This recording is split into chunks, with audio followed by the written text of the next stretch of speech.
Hello and welcome to Training Tuesday, where we go through weekly tips and tricks to make your career just a little bit more awesome.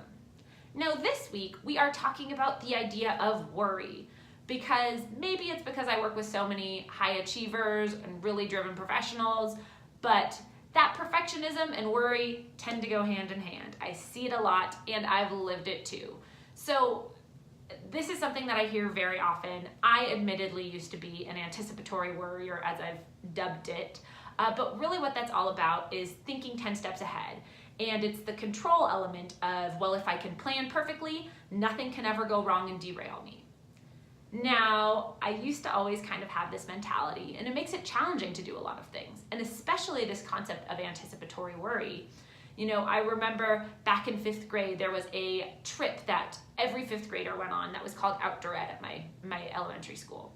And outdoor ed was where you would go for a week, stay in a cabin in the woods, and do outdoors activities, which would sound like most kids' dream come true. But for me, I was really nervous about staying away from home that long at a stay away camp for a week. But most importantly, I was terrified of this thing called the night walk.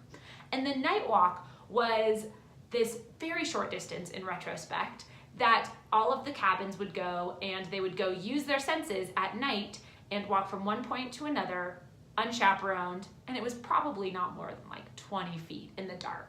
But to me, I was so scared, and maybe that has something to do with my love of true crime as an adult, I'm not sure. But my point is, I was terrified for this night walk, and it made me not want to go on this trip at all. So the entire night before we left for the trip, I stayed up into my parents' room crying. I was already bartering with them when they would pick me up, how I could get out of this night walk, if maybe they only let me stay the first couple days, all this stuff. The funny thing is though, when I got there, I was fine. My parents got a letter home that said, hey, don't worry about me, I'm gonna be okay, you don't need to pick me up. So all that stress I had before ended up being fine in the actual situation. And that's what I've called the anticipatory worry. I know I'm okay in any situation, but even as a kid, I would worry 10 steps ahead about the future. And when it came, I was okay. This happens a lot as an adult. And you can see it when people start their businesses, you can see it in the professional world, when someone sends you a message or your boss sets time on your calendar and you don't know what it's for. Oh my gosh, I'm gonna get fired, right? So this happens a lot.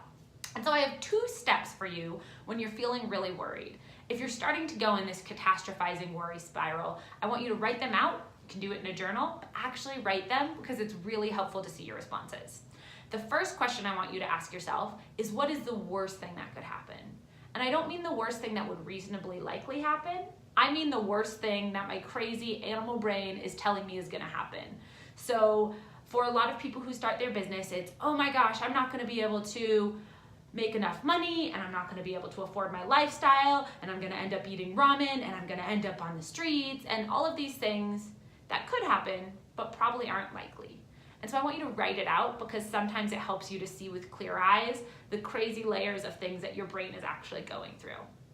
The second question I want you to ask is, what would I do if that started to happen, right? And so in that same example from before, well, before I even got to the point of having to eat ramen every day, if I wasn't making enough money, I would have driven Uber or whatever these things, right? This is some questions I know I had to address before I could start my business, but this is really common and a lot of people face. I have a friend who was chatting with me about this the other day, and I was able to say this exact same thing to her.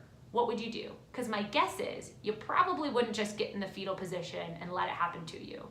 You're probably going to rise to the occasion, because every single one of the people and again, this speaks to the people who I work with, are super driven, and so they're not gonna let this happen to them. They're gonna take control and take ownership of the situation and make sure it works out okay, whether that's driving Uber, whether that's doing what they need to do, getting a part-time job, but it's that type of hustle. And so I want you to always write out, what's the worst case scenario, what's the very worst thing that could happen, even if I know it's illogical, and 2, what would I do if that started to happen? Because it'll help remind you that you will rise to any occasion you need.